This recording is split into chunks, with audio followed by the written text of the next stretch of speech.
આજની ધર્મકથા. પ્રણામ. ધર્મકથા અંતર્ગત આપણે કેટલાક ગુણો કે જે પર્યુષણા પર્વની અંદરમાં આપણે અનુભવ્યા કે કેળવવા જેવા છે, એ ગુણોના વિકાસ માટેના પ્રયત્નો, એ ગુણોના આલંબન માટેના પ્રયત્નો જેમણે જેમણે જીવનમાં કર્યા છે તેવા વ્યક્તિઓ, તેવા મહાપુરુષોના ચરિત્રો, એ ચરિત્રોને આપણે સ્વાધ્યાય કરી અને આપણા જીવનની અંદરમાં આપણે એ સ્પષ્ટતા મેળવવા પ્રયત્ન કરીએ છીએ કે આ બધા જ ગુણો એ જીવ માટે ખરેખર ખૂબ ઉપકારી છે. એટલે આવી ગુણાવબોધની કથાઓ, એ કથાઓમાં આપણે આજે જે કથાનો સ્વાધ્યાય કરવાના છે એ કથા છે વિજયવર્ધન નગરની. અને વિજયવર્ધન નગરની અંદરમાં શ્રેષ્ઠી રહે છે. શ્રેષ્ઠીનું નામ છે વિશાલ. એ વિશાલ શ્રેષ્ઠીને એક પુત્ર હતો. પુત્રનું નામ હતું વિજય. પૂર્વભાવોના કેટલાક જાણે ગુણો લઈને આવ્યો હોય, સંસ્કારો લઈને આવ્યો હોય એવો આ પુત્ર જન્મથી જ ખૂબ વિનયી, ગંભીર અને ગુણવાન.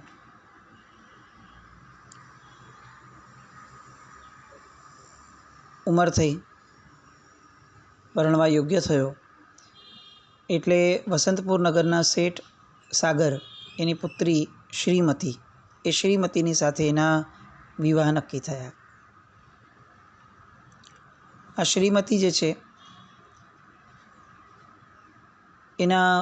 એનું રૂપ જે છે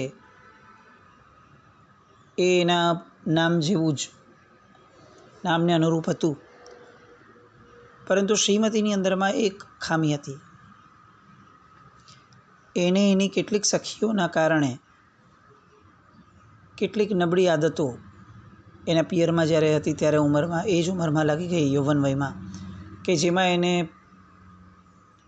કેટલાક પુરુષો સાથે એને સંબંધો હતા. એમાં પણ એને જેની સાથે પ્રેમ હતો એ વ્યક્તિ એના જ ઘરમાં સેવક તરીકેનું કાર્ય કરતો હતો. પિતાને કહી તો શકી નહીં એટલે લગ્ન નક્કી થયા. લગ્ન થયા અને પછીથી જે વિજય શેઠ છે એમનું કાર્ય એ દેશ વિદેશની અંદરમાં ફરવાનું હોવાના કારણે પોતાને પિયર વધુ રોકાવાનું થયું. અને એના કારણે એની જે પ્રીતિ છે એ વિજય શેઠની સાથે એટલી જામી શકી નહીં. એનું મન પેલા દાસ જે નોકર કામ કરે છે એના પ્રત્યે વધુ પ્રીતિવાળું બન્યું. સમય વીતતો ગયો અને એકવાર આ વિજય શેઠ પોતાનું બધું કાર્ય સંપન્ન કરી અને પિયરે, પત્નીના પિયરે એને લેવા માટે આવે છે. વસંતપુર આવ્યા. એમના પિતાએ એમને આગ્રહ કર્યો, કેટલાક દિવસ રોકાણા અને પછીથી નિર્ધારિત દિવસે હવે વિજય શેઠ પોતાના નગરમાં જવા માટે, પ્રયાણ માટે પત્નીને સાથે લઈને નીકળે છે. પણ આ બાજુ પોતાના જે પ્રેમી છે પોતાનો, એને છોડીને જવાની આ શ્રીમતીની ઈચ્છા નથી થતી. એક દોષ છે ને હંમેશા બીજા દોષોને એક પછી એક જીવનમાં એ લાવે જ. દોષ એક જ હતો કે ભાઈ પોતાને એક વ્યક્તિ સાથે પ્રેમ હતો, બીજી વ્યક્તિ સાથે, અને હવે લગ્ન બીજા સાથે થયા છે એટલે હવે નિહારે જવાનું હતું. સામાન્ય રીતે આ દોષને એ પોતે પાર કરી શક્યા હોત કે ભાઈ હવે કાયમ માટે ત્યાં જ રહેવાનું છે તો ઠીક છે, પત્યું. પણ ના, દોષ જ્યાં સુધી બીજા દોષને ન લાવે ત્યાં સુધી એનું કામ જ પૂરું ન થાય.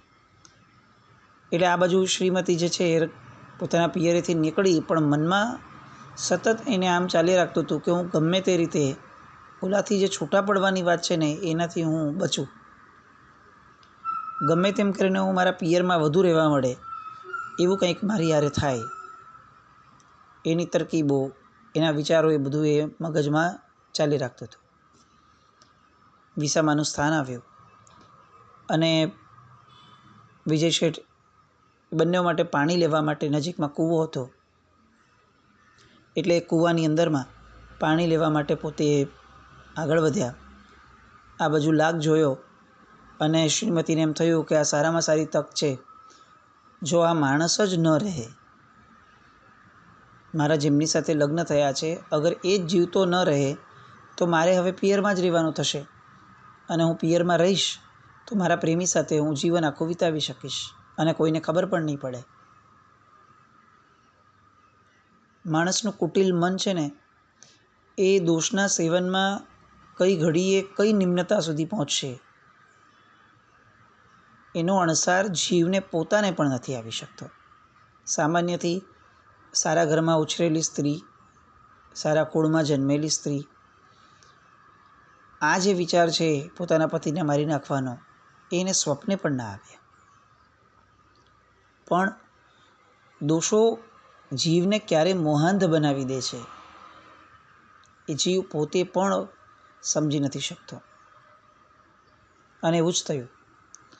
આ શ્રીમતીએ પેલા વિજય શેઠ જ્યારે કૂવાની પાળ ઉપર ઊભા રહી અને નીચેથી પાણી કાઢતા હતા, એવા સમયે પાછળથી એણે વિજય શેઠને ધક્કો આપ્યો. વિજય શેઠનું બેલેન્સ હલ્યું અને પોતે કૂવામાં પડી ગયા. અને પેલી શ્રીમતી તો આગળ શું થાય છે એ જોવાના બદલે સીધી ધડધડાટ એ સીધી પોતાના પિયરે પહોંચી ગઈ. એને તો ધાર્યું થઈ ગયું હતું, બસ હવે ખાલી કેટલીક વાર્તાઓ બનાવી અને એણે આ ઘટનાને પોતાના પિયરની અંદરમાં જસ્ટિફાઈ કરાવવાની હતી કે ભાઈ બસ આ જે થયું મારી સાથે આ બહુ ખૂબ ખોટું થયું, પણ હવે હું પિયરમાં રહીશ. અને તરત પાછી પોતે આવે છે ઘરે. ઘરે આવતા વેત રોકકળ શરૂ કરે છે.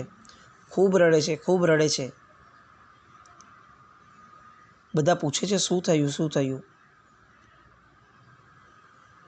એટલે પછી કહે છે કે હું શું કરું, માર્ગમાં અમને ચોર મળી ગયા. એ ચોરોએ અમને ખૂબ માર્યા, બંને જણને માર્યા. જ્યારે મારા પતિ વિજય શેઠ જે છે એ ચોરોનો સામનો કરતા હતા ત્યારે ચોરોએ એમને પણ માર્યું અને એમને ઉપાડી અને એ લોકો લઈ ગયા. હવે હું શું કરું, મારું જીવન કઈ રીતે વ્યતીત કરીશ? એમ કરીને ખોટા આંસુ સારવા લાગી.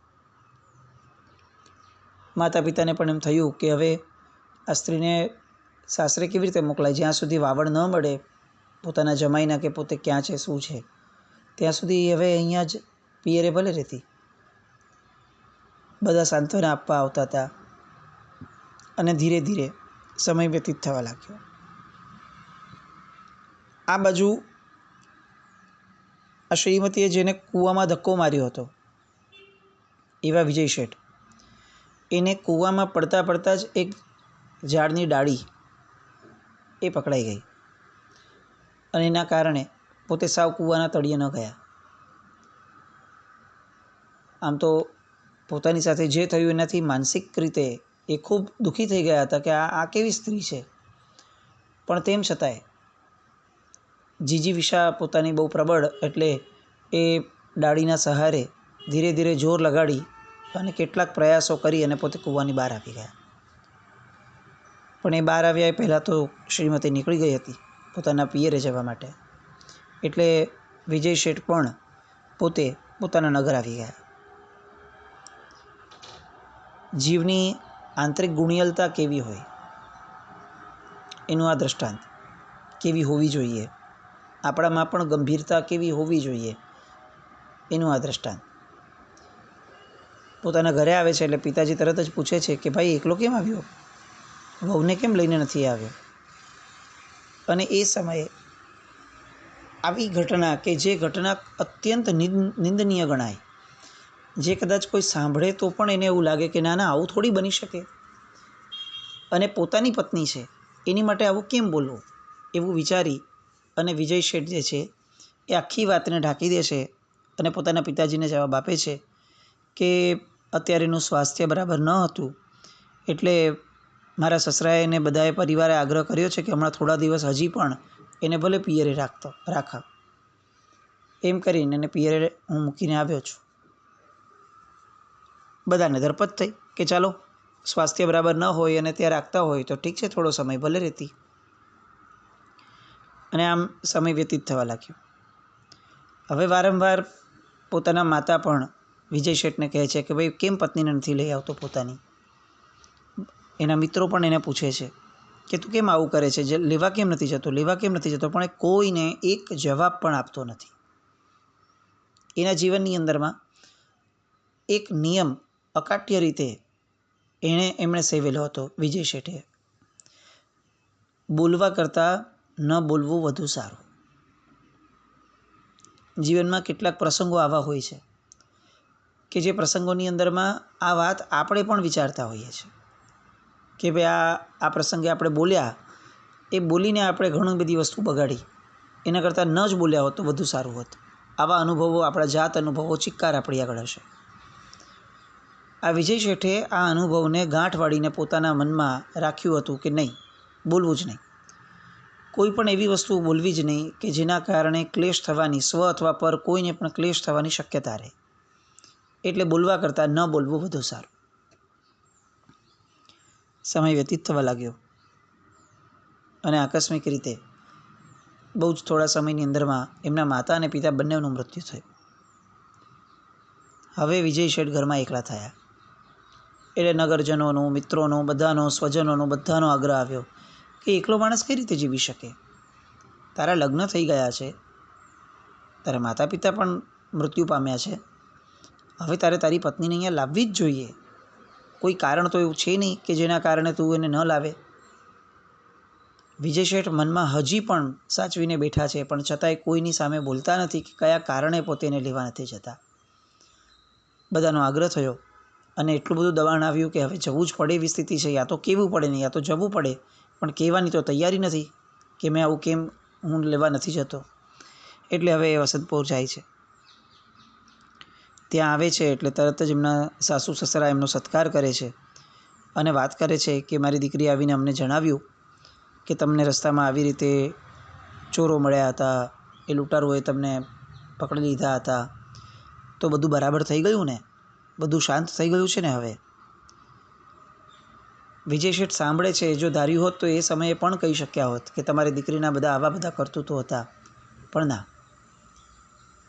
બોલવા કરતાં ન બોલવું એ વધુ સારું હોય છે. એ ન્યાયને ફરીથી એમને બહુ દ્રઢપણે વળગીને રહ્યા પોતે. અને એમણે એમના સાસુ સસરાને જવાબ આપ્યો કે જીવનની યાત્રા છે, ક્યારેક ક્યારેક લૂંટાઈ પણ જઈએ, પણ હવે જીવન બચ્યું છે એનો આનંદ માણીએ. અને આમ ગોળ ગોળ વાત કરી અને એમણે કોઈ પણ વસ્તુનો વિરોધ કે નિષેધ ન કર્યો અને ચૂપચાપ શ્રીમતી જે છે એને લઈ અને પોતાના નગરે આવ્યા. આ ઘટનાથી શ્રીમતીના હૃદયની અંદરમાં બહુ મોટું પરિવર્તન આવ્યું. પોતાના પતિ પ્રત્યેનો એનો જે ભાવ હતો એ ખૂબ વિકસવર થયો. હવે આવી ઉદારતા, આવી ગંભીરતા, મારો આવડો મોટો દોષ અને છતાં પણ એમણે ક્યાંય કોઈ જાતનો ઉલ્લેખ નથી કર્યો.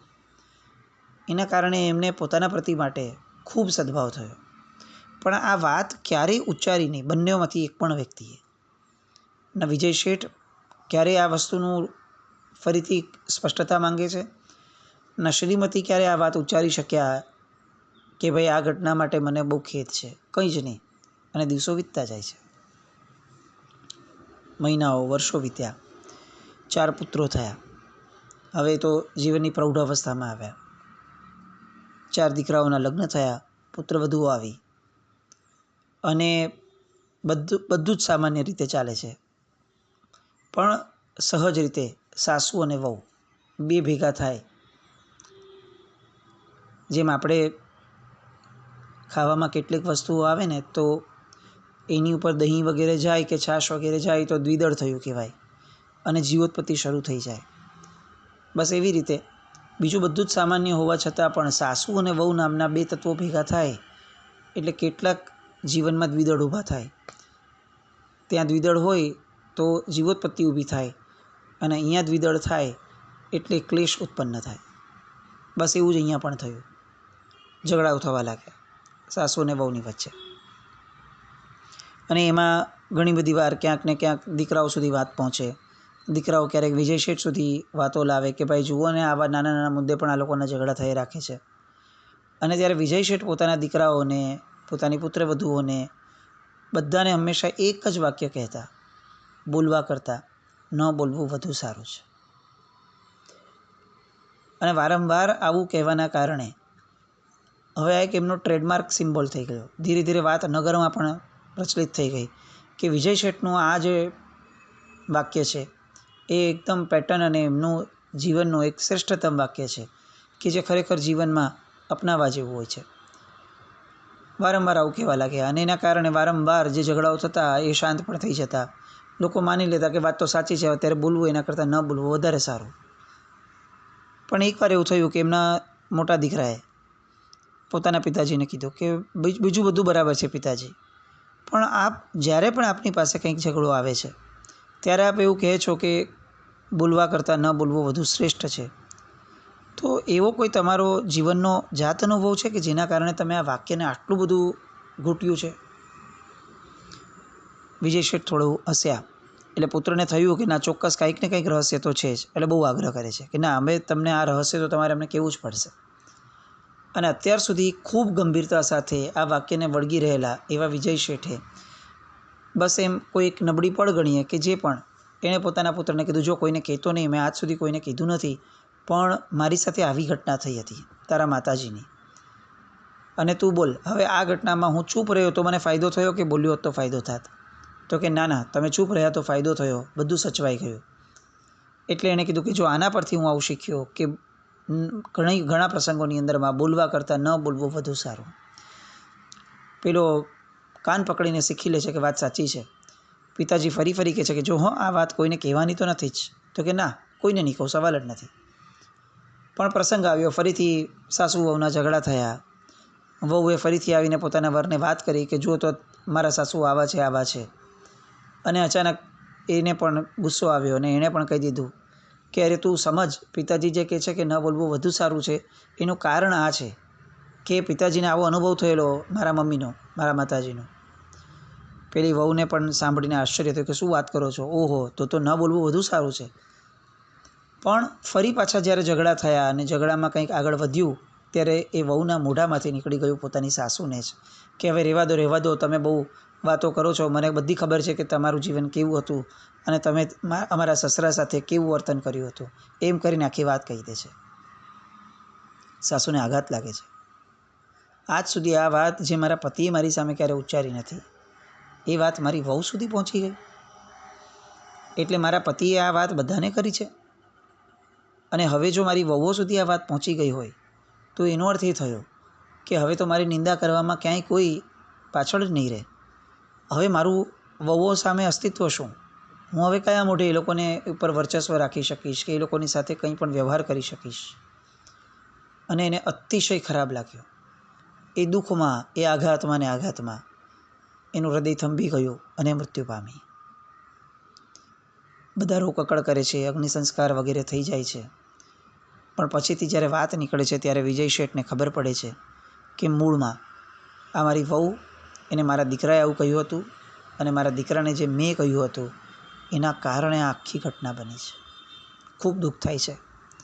આજ આખી જિંદગી આ નિયમને લોકો સુધી મેં પહોંચાડ્યો, મેં પણ આને પાળ્યો અને એકવાર હું આ નિયમ ચૂકી ગયો કે કેટલાક પ્રસંગોની અંદરમાં બોલવા કરતાં ન બોલવું વધુ સારું. આ એક જ વાર જે હું ચૂકી ગયો એના કારણે આજે મારી પત્નીને ગુમાવવી પડી. દુઃખ થાય છે, પણ ધર્મ પામેલો જીવ હતો એટલે દુઃખને એ વૈરાગ્યની અંદરમાં કન્વર્ટ કરે છે.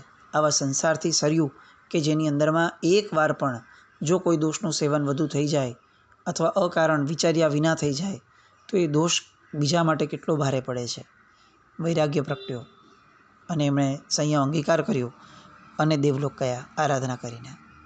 મૂળમાં આ આખી કથા જે છે પ્રબંધ શતકની અંદરમાં આવેલી આ કથા આપણને ફક્ત એક જ સંદેશો આપે છે કે વારંવાર આપણે આપણા પર્યુષણાને, આપણા ક્ષમાપના પર્વને જો આપણે બગાડવો ન હોય તો કેટલાક પ્રસંગો એવા હોય કે જે પ્રસંગોની અંદરમાં બોલવા કરતાં ન બોલવું એ વધુ સારું હોય છે.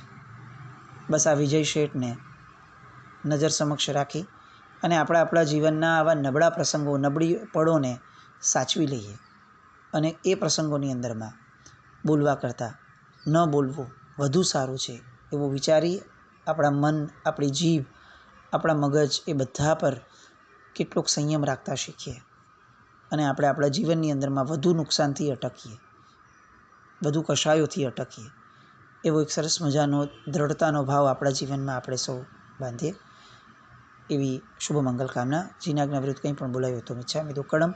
જૈનમ જયતિ શાસનમ.